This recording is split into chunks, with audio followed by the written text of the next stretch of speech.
haven't watched an AMP vid in months. But at the same time, Tommy G always brings me good content, like, all the time. Interview with a hood serial killer or AMP street basketball. I don't think I'm going to even react to this one. That shit way too long. Interview with a hood serial killer. After this, Resident Evil.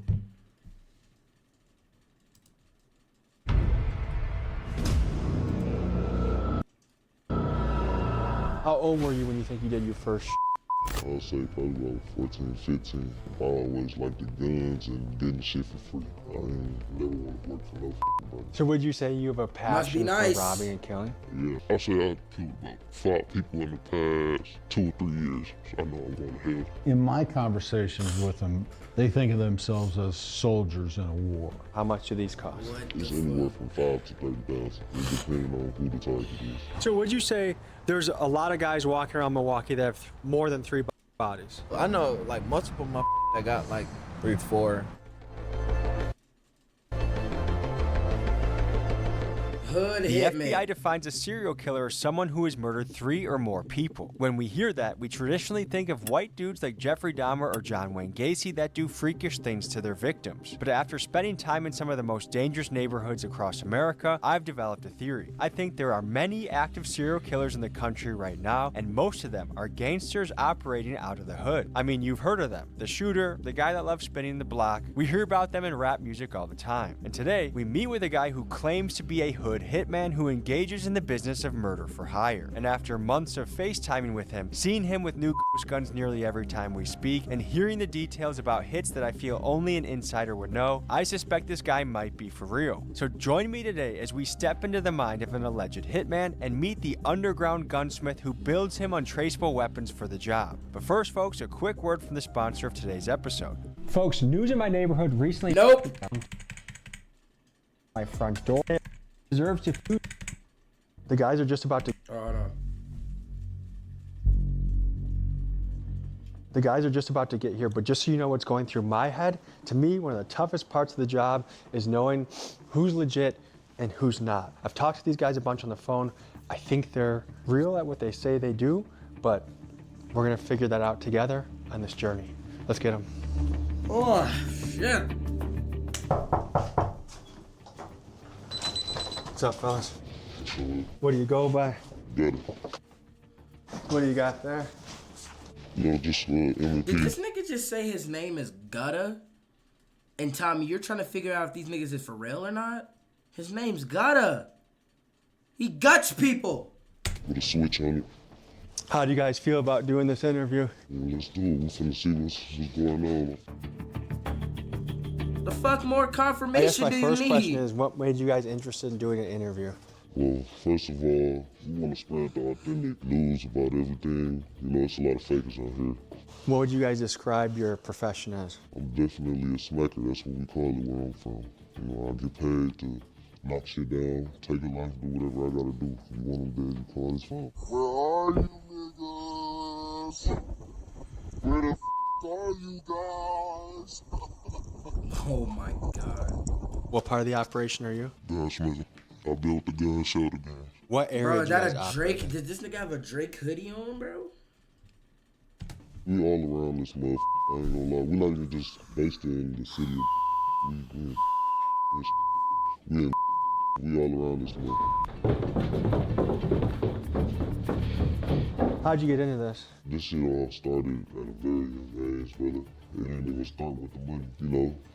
Adapting to the environment. I'm a real product of my environment. So before the money came around with this shit, I've been doing this shit just out of people that don't like me and, you know, I don't like them. How young did you get involved in the streets? I'll say early age, at like 13, 14, when I really started popping outside and acting with this shit. What led to you becoming a 13, 14-year-old My kid out in the goodness. streets? I had what I wanted to have, I only had what I needed. I grew up around this shit. This shit mandatory. I grew up in a single parent home. I had siblings. And where was your dad in this picture? I don't know where the hell he was at.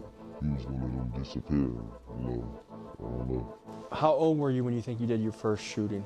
I'll say probably like 14, 15. It's just a night outside, you know, we playing with guns. I see a motherfucker, I want to impress who I'm with, I get to shooting at people. You get what I'm saying? It seems like you have a real passion for guns. Yeah, I've been liking guns since I was younger. Like 12 years old, I've been watching videos of guns. I had my dad walk in the room before, and I had a phone watching people just get shot and killed on YouTube and shit like that when it wasn't too restricted. How did you meet Gutta? Oh, God, my brother, my blood brother. Your Thanksgiving dinner tables are scary as I bet, dude. The first time you were involved in a shooting, was it for money? Was it for free? There was some niggas on the porch we walking past, they trying to walk up to us like, y'all ain't from here, type shit. And they didn't know we had pipes. You niggas was playing with guns at 12 and I was playing Fortnite. Fuck! We look young, we don't look like we got pipe, we young, Shit young crazy. so they just want to try to hold niggas around and shit. Do you know if they died? I don't know. How many murders would you guess you've done over what amount of time? 5 people in the past 2 or 3 years. My God. Tell me how this career started. It started where people know we getting shit done with the people that we already into it with ourselves. These niggas get up so much. You know, damn, we need some help. You get what I'm saying? This shit started around 17 and 16 and shit, where the money started coming in about this shit. There's some niggas out here that's scared of people they into it with. There's some niggas that's out here not trying to run into them people. They scared of jail. They don't know how to get away with shit. I'm gonna do that. You know what I'm saying? We doing this shit. No devices in the car. We covering up. We doing every precaution we gotta make. How do you know who it is that you're taking out? I did a real good study. Big Trick is back. I ain't gonna lie, bro. Don't call yourself that. You not a Trick no more. That nigga Owen just gifted 10 subs like a couple weeks ago. You only gifted 5, bro. You is not the Trick no more, bro. I'm sorry. Details before I go out there and just start with people. You know, innocent bystanders for no reason. They ain't the ones that paid for it. Mostly, are you taking out other street dudes? Yes. Unreleased you talking about, bro? Tell me about your first murder for hire. I think I was like 17, 18. What unreleased you I got talking 6 about? bands out of it. Is there a particular hit you remember very well? On the where some niggas, I had sold a gun too, they ain't want it. So he was like, I want my money back. And I'm like, no, I don't do refunds and nothing like that. And so he got snitched Nah, I don't know what you're talking about, when they gang. told that up. How many guys like you think there are in each hood around America? Bro, it's real normal where we grow up at. I know niggas that never got on social media a day in their life, man. Jersey numbers 10, 15 bodies for no reason, you know what I'm saying? The number you just threw out, what kind of time span are we talking about? 8 years, 8 years. How do you prepare before you go out there? As soon as they tell me who it is, I do my research for about a day or 2. And I'm doing all type of Facebook investigations, Instagram investigations. I'm gonna see exactly what the fuck it is before I come over there. In this city, we CCAP niggas. They got all your information on there from when you got locked up. Whatever you tell your lawyer and your arresting officers, the judge, your address, your full name, your date of birth, all your information is up there. And would you say the majority of guys that Nah, I you take still out don't know are what on you're talking CCAP? about. Yeah, bro, we in the streets. We come and sit at that motherfucker, you up. They really walking shit we talked a down. lot about this happening on foot in front of a house. Do you guys actually ever go They into said they someone's house? investigate Yeah, niggas see, before they that's the go situation walk them where some down? of these niggas don't like to come outside. Before they so we catch a gotta come hat? out. How do you get They to someone's house? Yeah, investigating? we kick doors, all type of shit. You want to play inside the house games, we'll put a on your ass. That's how niggas is. Niggas think with their dick all the time. So you have a honeypot situation? A lot of them. All she wants is a little piece of change. Isn't that a pretty big witness at the crime? She ain't gonna say shit. She know what come with this shit. Have you guys ever been shot at? Yeah, a lot of times. You guys ever been hit?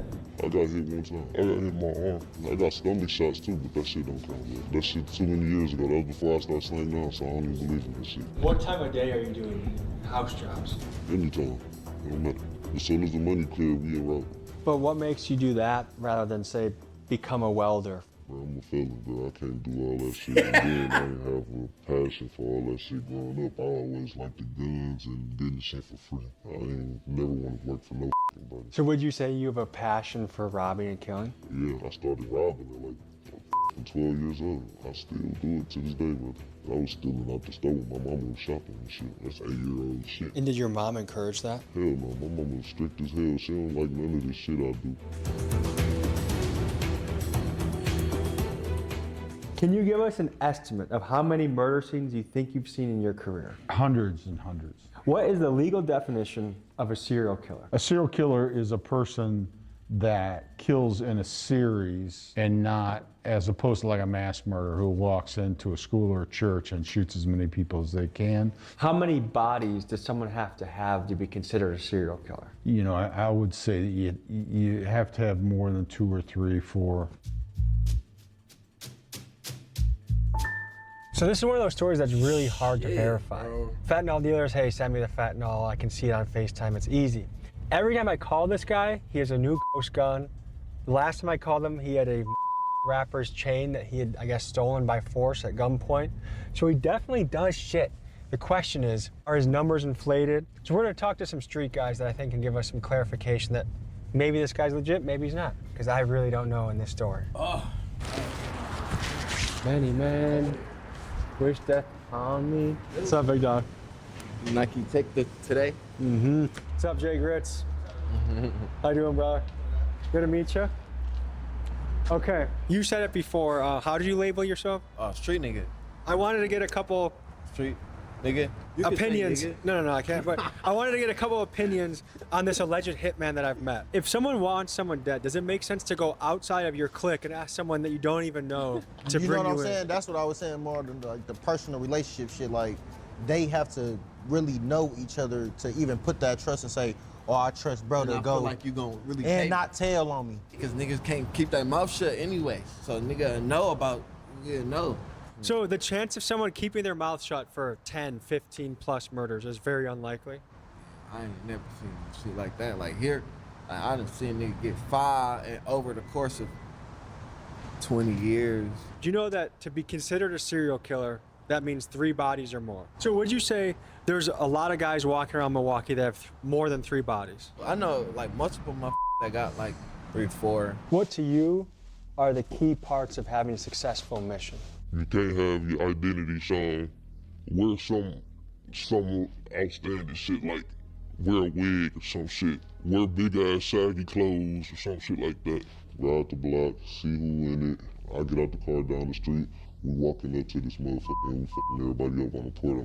I'm just make some more money for this extra body. You kill the whole family. We gonna fuck them up. It depends, bro. I ain't trying to do shit to no kids. They also say that when there are witnesses around the guy that they have to hit, that they also sometimes take out the witnesses. Is that common in a hood hit? Not super common, really, because it does happen, but killing all of the witnesses is not typical, I would say, in gang hits, because there might be 20 people on the street. What you're counting on there is the high likelihood that people are just not going to cooperate with the police. For those doubting that somebody can get away with multiple bodies, consider this. In many cities across the United States, the clearance rate, or in other words, the solve rate for murders, can be ridiculously low, especially during the early 2020s COVID period, which was a golden era for getting away with crime. For example, in recent years, Chicago has had clearance rates as low as 30%, and Flint, Michigan as low as 21%. And keep in mind, in gang-dominated neighborhoods, these are places that typically don't work with police. So to me, the idea of someone getting away with a few murders, while shocking, is certainly plausible. If their goal is to remain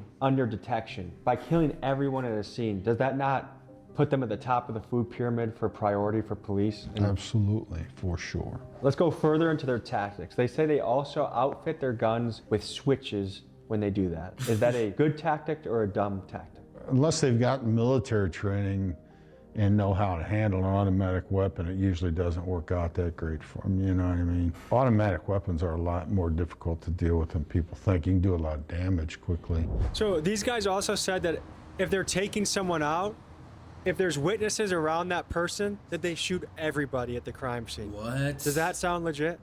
That's what you supposed to do. That's what you should do. I mean, I wouldn't say you should. I mean, it's not what you should do, but if you want to get away, that's the way. I feel like that turns a one shooting into a mass shooting. Exactly. You don't think that brings a lot more attention to the scene? It probably do, but it's a murder already, so what do we care? How much do these cost? It's anywhere from 5 to 30,000. It depends on who the target is. What's typical?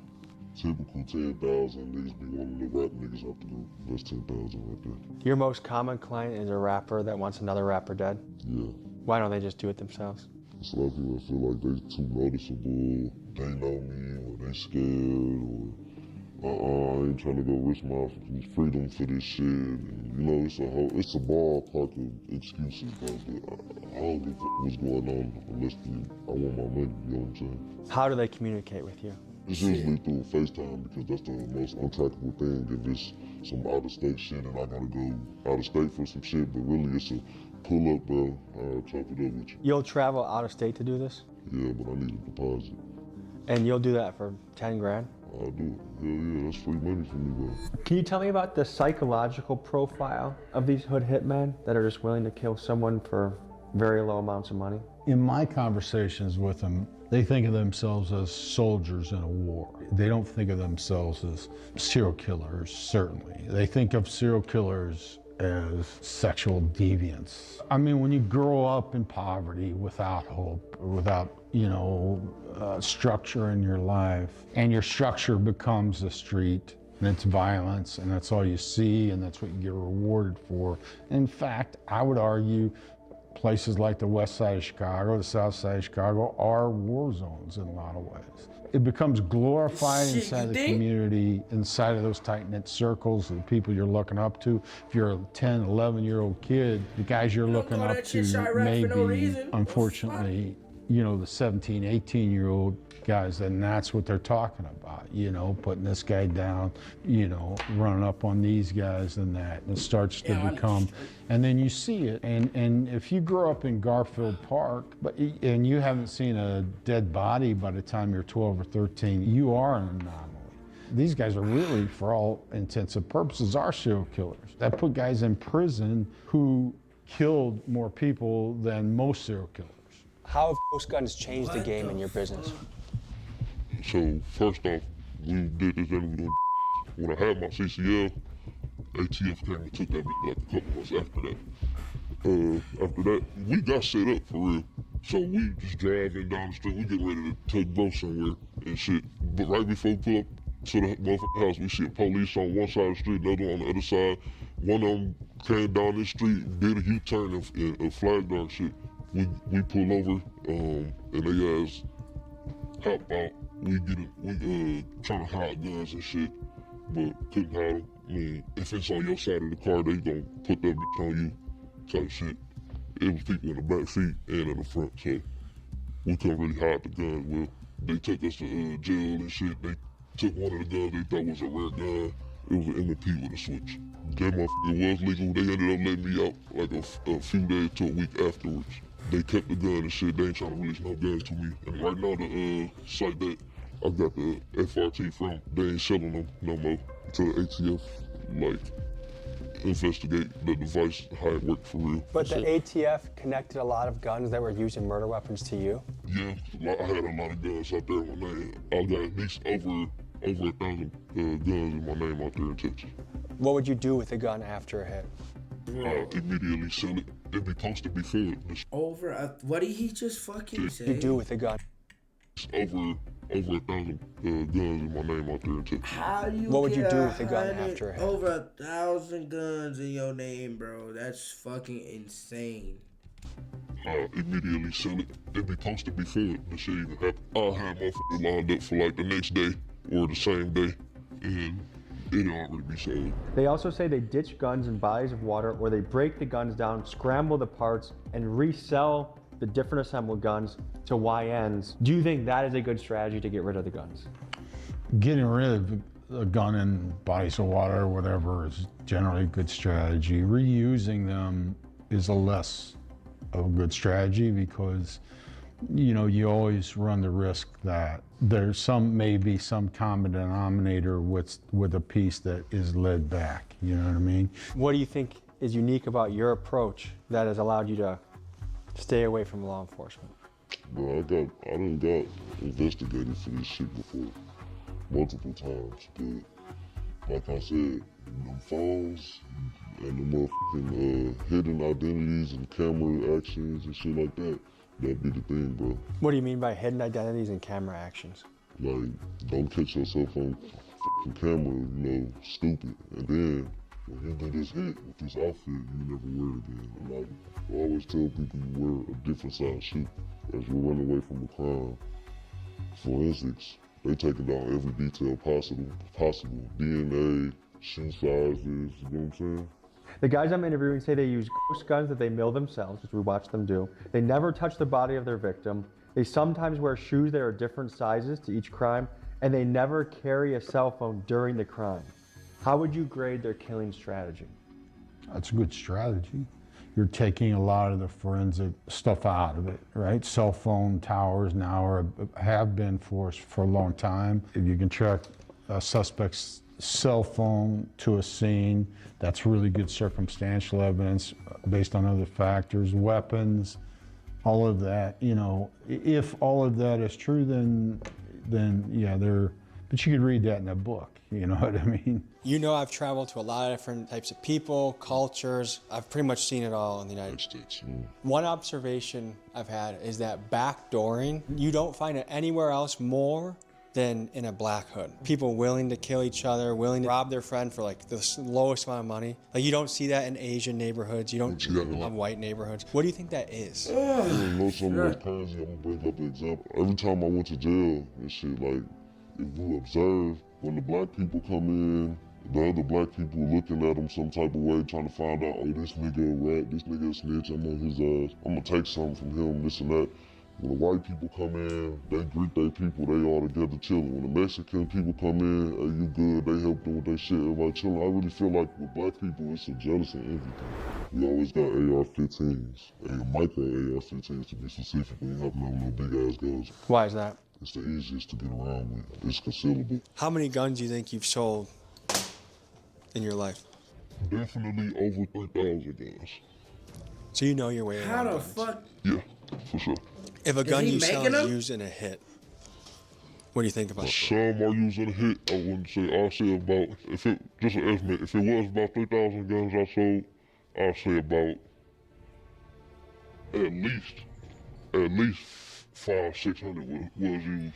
Because of time constraints, we cannot show this full video on YouTube. But if you would like to see this whole video, I'm not going to the Patreon. Patreon. Patreon, I'm not going to the Patreon, bro.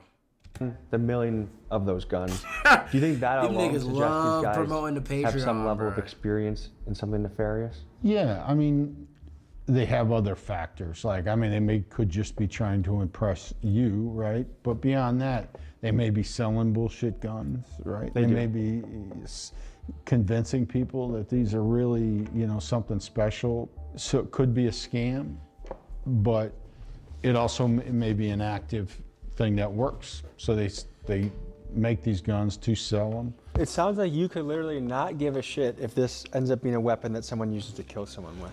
No. There's many weapons out there. The government sell weapons that kill people. It just depends on the person. It feels like you kind of have a cold heart towards the world. Uh, Do you believe in heaven or hell? No. Are you scared of going to hell? No. I told my mama many times, I know I'm going to hell. Why do you say that? Because I know a lot of the shit that I did could lead me there. Do you have any? Damn, nigga, you not even gonna try to, like, you feel me? Repent? He just said, I already know I'm going, like, damn. Fear of prison? I'm not going to prison. I'd rather bang it out with the police. I'm gonna be reborn, so. How old were you when you saw your first dead body? 14. And your home life at this time was all right? Yeah. And you weren't being abused? Nope. There wasn't any man in the house beating the shit out of you? Nope. A lot of people look at the impact of drill rap on culture and they say that it's a cancer, that it's leading to so many murders and deaths and shootings and poverty and fucked up situations. Do you think drill rap is a negative impact on our society? Hell yeah, bro. That shit play a big ass part because everybody want to fit in, bro. If a mom gets killed, if a kid gets killed, an accountant gets killed, and a super street guy gets killed, the super street guy is less prioritized simply because he's not as innocent. If this is the murder guy, he's a really bad guy, we really want to solve that because he's likely killed by another really bad guy. And the truth of the matter, however harsh this sounds, if you solve that murder and get the bad guy who killed him, now you've taken two bad guys off or two bad guys have been taken off the street. We're going to get more cooperation if some mom who's walking home with her groceries gets caught in a crossfire. We just are, because even the neighborhoods that don't want to cooperate as much with us are going to be more cooperative, because that's wrong on its face. Where, you know, if you're living in some of these really challenged, underprivileged neighborhoods, and you're just trying to get by life day to day, mind your own business, stay alive, and the guy you know who's the bad guy down the street gets shot, it's like, I mean, I've had these very specific conversations with people like, come on, detective, I mean, that guy's been a pain in my ass, been a pain in the neighborhood for years, and now he's gone. You want me to put myself at risk to help you out? Would you? I mean, you know, like, and how do you argue that point? Tell me more about the attitude of like, we gotta do what we gotta do, as if like you have no other options. At some point, we ain't had no other options, and then it's just at this point now, we got somewhat of an option, but we so deep in this shit, like, changing up now, what the for? Because this already what we, like, doing for real, for real.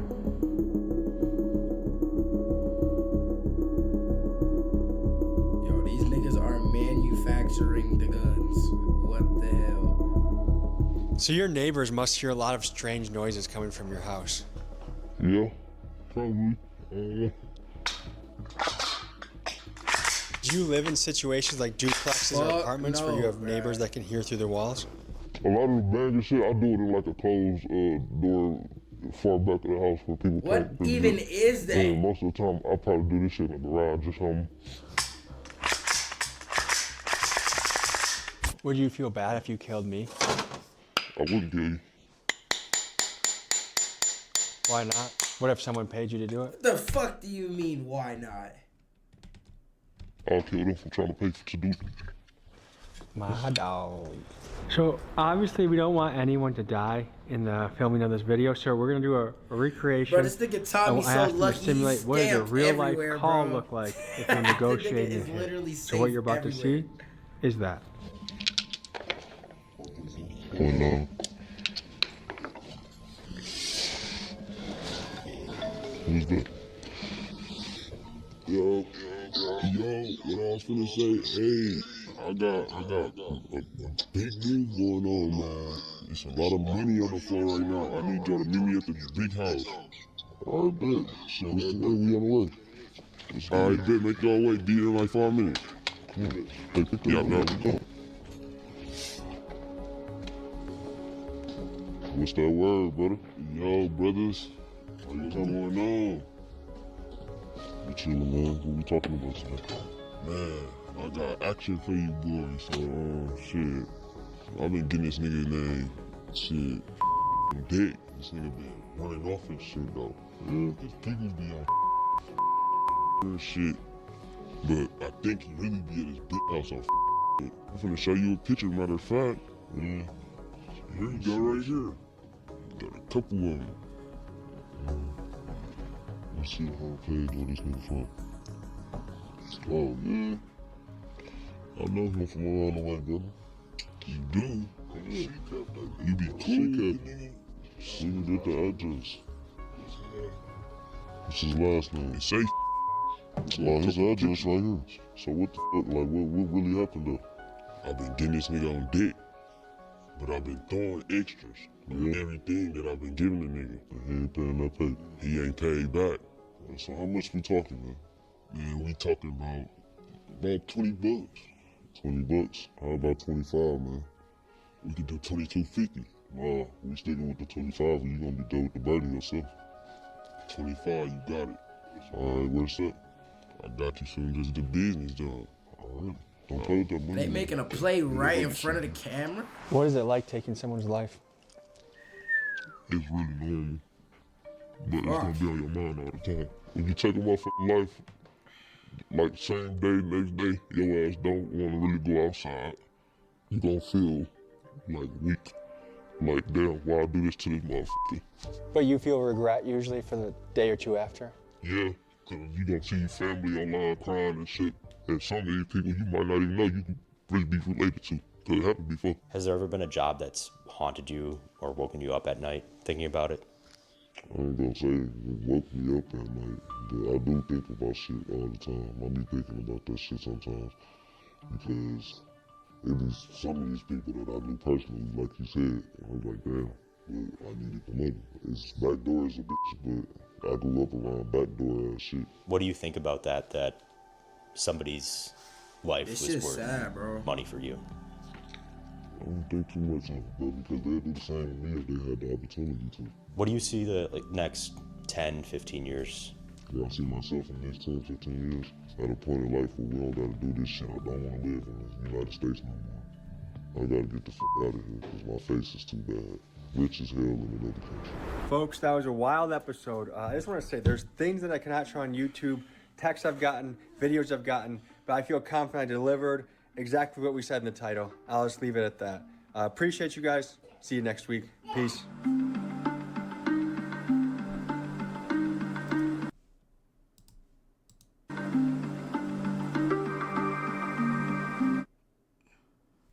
Hey, good vid. Shit.